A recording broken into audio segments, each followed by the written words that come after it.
Just coming home from work, or actually a medical that was just down the street, and I passed the house.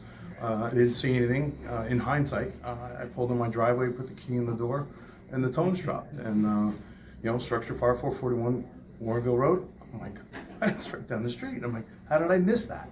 So I got in my vehicle and went down and turned around in their driveway. And then I looked up to the left and I saw fire shooting at the second floor. So there's one of those things, first on scene, I have a mantra that I go through, a size up, give details of the structure and stuff like that.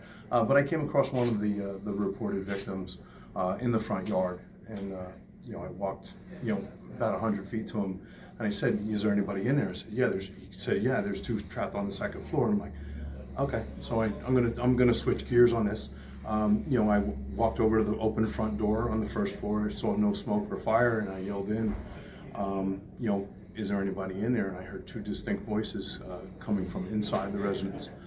So I managed to get to the back staircase where I found the next victim, pulled her off the stairs, put her by the door so I knew where she was, and then I made an attempt to do a sweep of the top floor opening. I got to the top of the stairs. I swept my arm into the right.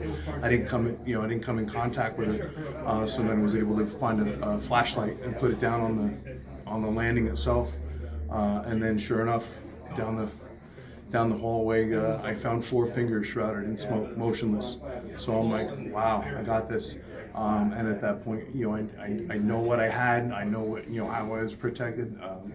And I crawled down the hallway and hooked my foot on the doorway and was able to pull one arm and pull the other arm, and took her down the stairs out onto the front lawn and began CPR because she was pulseless and breathless.